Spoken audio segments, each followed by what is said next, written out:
Hey guys, welcome back to my channel. Today we're going to discuss redeeming your World of Hyatt points for some of the most aspirational hotels within the World of Hyatt program. For those of you new to the channel, I'm JP Knowledge, and here on this channel, I drop some knowledge on you about personal finance, savings, and how to maximize spend. If that's something you're interested in, please subscribe down below.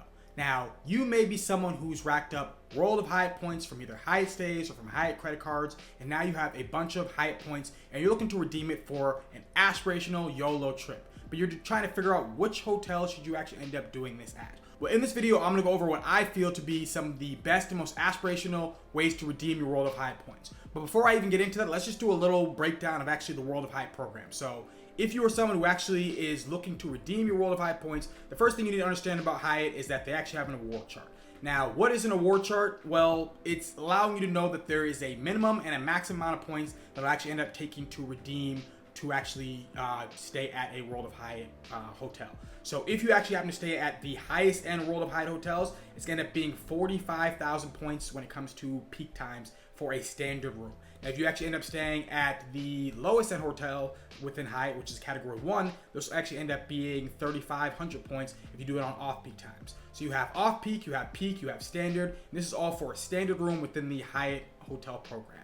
Now, it goes from categories 1 to 8, and what you end up seeing on this list is most of them end up being on the higher end, but I'll also end up giving you, at the end of the video, some that I actually feel are great hotels you can end up going to that actually end up being on the lower end that are still aspirational ones to book. Now, if you happen to not have the World of Hyatt credit card and you are someone who actually does like to stay at Hyatt hotels, I highly recommend that you actually get it because it's going to end up allowing you to rack up more points even just from the sign-up bonus. Currently right now there's a 60,000 point sign-up bonus after you end up spending in total $15,000. It's 30,000 points for the first $3,000 spend, and you end up getting another 30,000 points after you end up doing 15,000 complete spend in total. You also actually end up getting yourself a free night award certificate for that spend with actually having this card. So I think this card is a great card. It's one of my favorite cards out there. If you are interested in it, I will have a referral link down below. If you decide to use it, it will help out the channel. I'd be very thankful for your support. And also what I'll recommend is to actually get the Chase Sapphire Preferred card, because with the Chase Sapphire Preferred card, you can actually end up transferring over your Chase Ultimate Reward points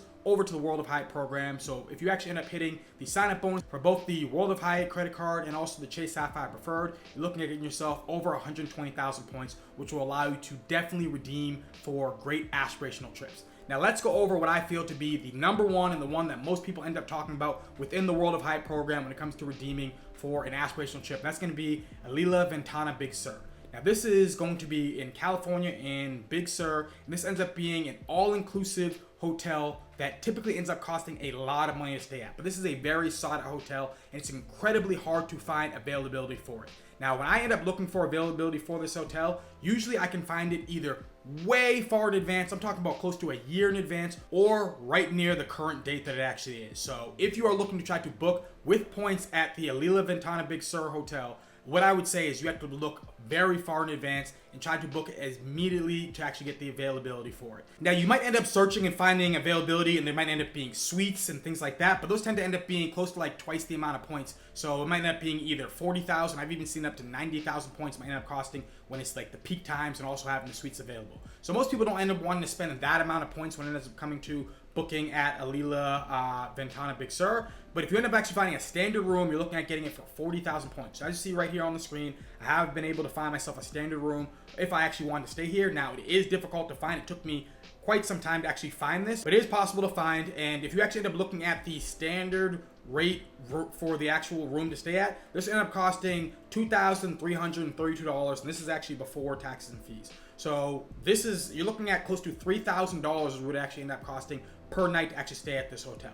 Now, is it actually worth that? I'm not sure, but everyone who I read about that talks about actually going to this hotel ends up saying that it is absolutely incredible. I think that this is something that if you are looking for a honeymoon, or if you're looking for an anniversary or some type of special occasion, maybe you're retiring, this can end up being a great aspirational hotel within the Hyatt program. And honestly, I think that it's people's number one right now that is easily booked with World of Hyatt points. The second hotel I have on this list for booking World of Hyatt points for aspirational trips is going to be the Mykonos OES Suites. I'm not sure if I said that correct, but this is out in Santorini, Greece. This ends up being an absolutely beautiful hotel from what I've seen from the photos. This one, again, ends up being very hard to find availability for. There's not that much award space, but if you can find it, this ended up being great for something like a honeymoon actually going to Santorini, Greece. Now this hotel is part of the Small Luxury Hotels of the World program, so they are actually partnered with World of Hyatt, which allows you to actually use your points to book with Small Luxury Hotels of the World. Now your status does not end up getting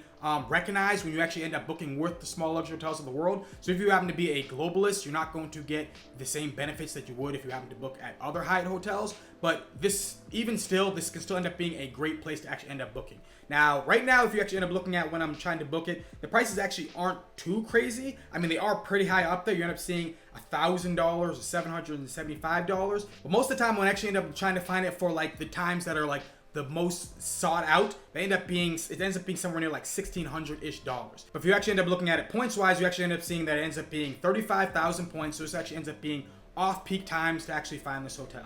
So again, it takes a minute to actually find these, especially within the Small Luxury Hotels of the World. I found that their award availability tends to be even less as compared to just Hyatt hotels. And also, if you actually do want to book with the Small Luxury Hotels of the World, I always recommend to actually look at the hotel's website, because sometimes they'll end up being different rules with them. So they might actually have a rule of maybe you need to book a specific amount of days to actually end up booking with the hotel. So if you actually end up looking for maybe a single day or maybe even a couple days, but they require 3 days to stay there, then you have to know that information to even find award availability on Hyatt's website. But this can end up being, I think, a great one that I could see myself, if I ever had to go like on a honeymoon, this would end up being a awesome place to definitely end up booking as an aspirational trip with World of Hyatt points. The next on the list is going to end up being the Park Hyatt Paris. Now, Park Hyatt in the World of Hyatt program is going to be Hyatt's flagship hotels. Think of it something like the Ritz-Carlton for Marriott or the Waldorf Astoria for Hilton. Park Hyatt is going to be the top of the top within the Hyatt program. And one of the best ones out there ends up being the Park Hyatt in Paris. Now, from what I've read and from the images I've seen, this ends up being an absolutely beautiful hotel. I mean, who doesn't want to visit Paris? I haven't been yet, but I'm hoping within the next year I can actually end up going to Paris. It just looks like an absolutely incredible city, and this hotel just looks fantastic.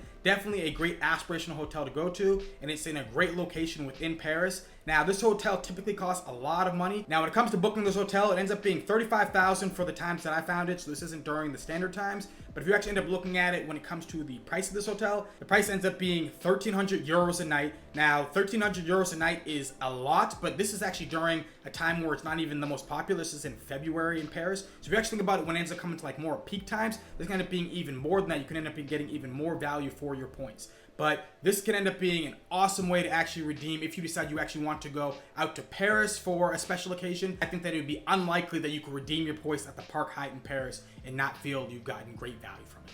The next on my list is another Park Hyatt. Now, this is the Park Hyatt out in New York. This is actually high on my list for a hotel that I do want to stay at. I would love to stay here during New Year's Eve. I think New Year's Eve out in New York can end up being an incredible experience, so I hope to actually do that sometime in the future. But this can end up being another one of those super expensive hotels that if you can actually end up redeeming for points, you can actually end up getting pretty decent value. So standard room for this hotel is going to end up being 40,000 points. If you actually end up looking at it when it comes to cost-wise, usually it's over $1,000 that's actually end up costing. So as you see right here, it's $1,021 for a standard king bed. Now, this is before taxes and fees, but I've seen this well into the $1,700 and even over $2,000. So if you can actually end up finding availability, say during a time like New Year's Eve, this can end up being great value for your points if you can actually end up redeeming it and finding availability during that time. The next on my list is going to be in the Maldives. Now, this is going to be the new Alhila Hotel in the Maldives. There is a Park Hyatt hotel also in the Maldives, but since the Alhila Hotel is brand new, I figured I would highlight it in this video. So if you were looking for an aspirational trip, people are always talking about going out to the Maldives. This is one of those YOLO places you can end up going. And I think that if you want to redeem your points out at the Alhila Hotel that's actually out there, you can actually end up having an incredible experience. Now, one of the downsides that I think is that if you decide to redeem your World of Hyatt points out in the Maldives, you can't actually get yourself an overwater bungalow. So if you're okay with actually having one of these beach villas, then you'll have an incredible experience there. But if you're looking for one of those overwater bungalows that you actually end up seeing where you just look over and it's just the entire ocean in front of you, unfortunately with points, you can't actually book that. So if you actually end up looking here, you end up seeing you can end up getting the beach villa. Now, this is during off-peak time, so it ends up costing 25,000 points. But if you decided that you were actually going to book with cash, you can actually end up seeing you're going to get good value for it when it comes to your points. Over $1,000, so you're looking at getting yourself, 4 cents per point right there. But if you want these overwater villas that you would see right here in this photo, unfortunately, this is not something that you're going to be able to book with your points. Still doesn't mean that it can't be a great trip, and then depending on what type of status you have. Now, I'm not sure if you happen to be higher status, maybe a globalist, if they might end up upgrading you to an overwater villa. But even if they don't, I think this could still end up being an incredible experience for a honeymoon out in the Maldives to use your points on for redemption. Next on my list ends up being going to Maryvale. Now, I've never stayed at a Maryvale, but Maryvale is different than normal Hyatt hotels. It seems that they're actually more of like a getaway retreat to have a complete reset. Now, when it comes to actually staying at Maryvale, it's not the same type of redemptions that you would have at normal Hyatt hotel stays. They actually have it be more, not only more points, but you also actually only get like single occupancy when you actually end up booking with Maryvale. So that means that if you actually end up trying to stay at a standard time, end up being 45,000 points is what actually end up costing. And that's just for you. So that means if you have you and a spouse you end up going with,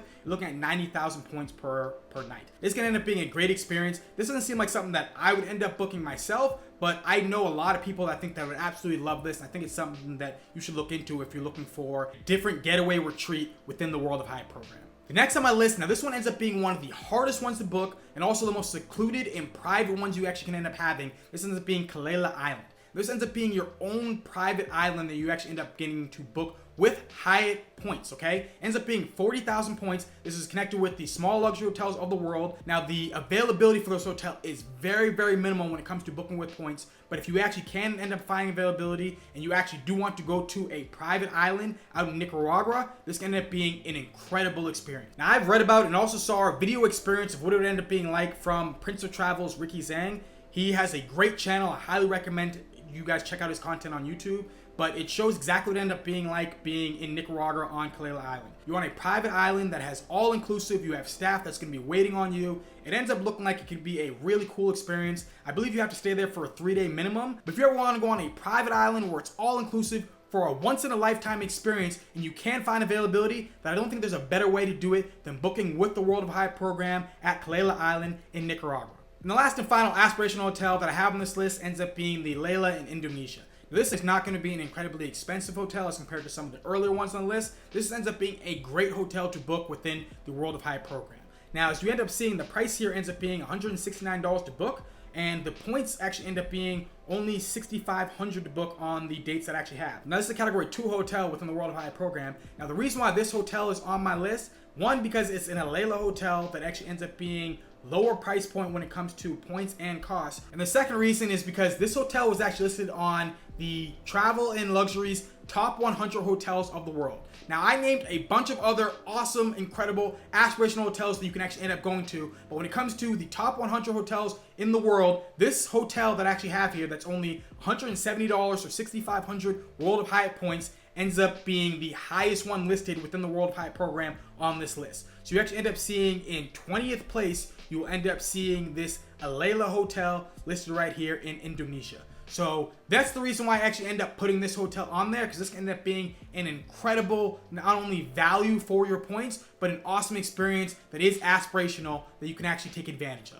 Now, if you happen to be planning to go over to Indonesia, you happen to want to stay at one of the top 100 hotels in the world, you can do it for as little as 6,500 points within the World of Hyatt program. But there you have it. That is my list for the top World of Hyatt aspirational hotels that you can end up staying at. Let me know in the comment section down below if you feel that there is a hotel that should be added to this list. But hopefully you enjoyed this video. If you do happen to have any questions, also drop this down in the comment section down below. I'll do the best I can to answer them. If you happen to really like this video, then please hit that like button, hit that subscribe button, and have a beautiful rest of your day. Peace.